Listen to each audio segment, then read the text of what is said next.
باللہ من الشیطان الرجیم بسم اللہ الرحمن الرحیم الحمدللہ رب العالمین۔ جب زندگی رمضان جیسی ہوگی تو موت یقیناً ایمان والی ہوگی۔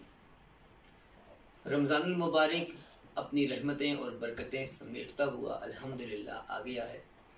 اور شارحین نے اس پورے رمضان المبارک کے جو الفاظ ہیں ان پہ بڑی غور و فکر کی، اور فرماتے ہیں کہ اس کے ہر لفظ میں اللہ نے ایک اشارہ دیا ہوا ہے، اور آپ فرماتے ہیں کہ رمضان المبارک کا جو رے ہے اس سے مراد اللہ کی رضا ہے۔ پھر فرماتے ہیں کہ رمضان المبارک کا جو میم ہے اس سے مراد اللہ کی محبت اور معرفت حاصل کرنا ہے۔ رمضان المبارک کا جو ضاد ہے اس میں اس بات کی طرف اشارہ ہے کہ اللہ اپنے بندے کا ضامن ہے۔ رمضان المبارک کے الف سے مراد اللہ کی الفت پانا ہے، اور رمضان المبارک کے نون سے مراد اللہ تعالیٰ کا نور ہے۔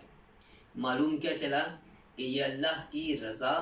اللہ کی محبت، اللہ کی ضمانت، اللہ کی الفت اور اللہ کے نور کا جامع ہے۔ اتنا مبارک مہینہ الحمدللہ اللہ رب العزت نے آپ کو اور مجھے عطا کیا ہے۔ اس کی شان اور فضیلت یہ ہے کہ اللہ کے نبی علیہ الصلوۃ والسلام نے فرمایا کہ جو شخص رمضان المبارک کی رات میں عبادت کرتا ہے اس کو ہر سجدے کے بدلے میں 1500 نیکیاں عطا کی جاتی ہیں، اور جنت میں اس کے لیے سرخ یاقوت سے محل بنایا جاتا ہے، گھر بنایا جاتا ہے جس کے 60 بڑے دروازے ہیں، اور ہر دروازے کے اوپر سونے کا خول چڑھا ہوا ہے۔ یاد رکھ لیں کہ یہ اللہ کی طرف بندے پہ اس کی عطا ہے، اس کا انعام ہے، جو اس رمضان المبارک کے روزے اخلاص کے ساتھ رکھے گا، ایمان کے ساتھ رکھے گا۔ اس کے علاوہ یہ جو رمضان المبارک کا مہینہ ہے یہ ہم مسلمانوں کو یہ بتانے کے لیے آتا ہے کہ مسلمان کی زندگی اس رمضان جیسی ہونی چاہیے، تو اس سے ہم فائدہ اٹھائیں، اور اس کے اندر کچھ اعمال ہیں اگر ہم وہ کرتے ہیں تو اس میں اللہ کی طرف سے بہت عطاءت ہے۔ جیسے مثال کے طور پہ رمضان المبارک کے دن رات میں کسی نے بسم اللہ الرحمن الرحیم کے ساتھ سورۃ اخلاص کو 363 مرتبہ پڑھا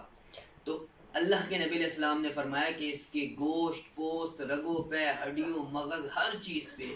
دوزخ کی آگ جو ہے وہ حرام کر دی جائے گی۔ اس طرح ایک اور حدیث پاک میں آتا ہے کہ رمضان المبارک میں جو ذکر کے حلقے، ذکر کی مجلس میں شرکت کرتا ہے، اللہ کے نبی علیہ السلام نے فرمایا کہ اس کے ہر قدم کے بدلے میں 1 سال کی عبادت کا ثواب لکھا جاتا ہے، اور اللہ تعالیٰ فرماتا ہے کہ روز قیامت وہ میرے عرش کے سائے کے نیچے ہوگا۔ یاد رکھ لیں کہ روز قیامت سورج سوا نیزے پہ ہوگا، زمین تانبے کی بنی ہوئی ہوگی، اور جسے سب سے کم درجے کا عذاب دیا جائے گا وہ اس کو آگ کے جوتے پہنائے جائیں گے، اور اس کا دماغ جو ہے پانی کی طرح ابلتا ہوگا۔ اتنی سخت گھڑی کے اندر کسی اللہ کی رحمت کا سایہ مل جائے، عرش کا سایہ مل جائے، اس سے بڑی خوش نصیبی اور کیا ہو سکتی ہے۔ اس کے علاوہ اگر رمضان المبارک میں کوئی باجماعت نماز پڑھتا ہے تو اللہ کے نبی علیہ السلام نے فرمایا کہ نماز کی جماعت کی پابندی کرتا ہے تو اللہ تعالیٰ ہر رکعت کے بدلے میں اسے نور کا شہر عطا کرتا ہے۔ مطلب آپ اندازہ لگائیں کہ اس ماہ مقدس میں اللہ کی کتنی رحمتیں ہیں۔ اس کے علاوہ کوئی اپنے والدین کے ساتھ جو ہے وہ حسن سلوک کرتا ہے، احسان کرتا ہے، تو اللہ کی نبی علیہ السلام نے فرمایا کہ اللہ اس کی طرف رحمت کی نگاہ سے دیکھتا ہے، اور میں محمد صلی اللہ علیہ وآلہ وسلم اس کا ضامن ہوں۔ مطلب جس کا ضامن اللہ کے نبی علیہ السلام خود ہو جائیں تو سوچے کہ اس کی مقام اور شان کیا ہوگی۔ تو والدین کے ساتھ ویسے بھی احسان کرنا چاہیے، قرآن کا حکم بھی ہے کہ انہیں اف تک نہ کہو، اور جب رمضان المبارک میں یہ اپنے والدین کے ساتھ احسان کرے گا تو اس کا انعام دگنا اور چگنا بن جائے گا۔ یاد رکھ لیں کہ یہ اتنا برکت والا مہینہ ہے کہ اس کے اندر نفل جو ہیں وہ فرض کے برابر، فرض جو ہیں وہ 70 گنا بڑھا کر دیے جاتے ہیں، اس کا ثواب، اس کا جو ہے انعام دیا جاتا ہے۔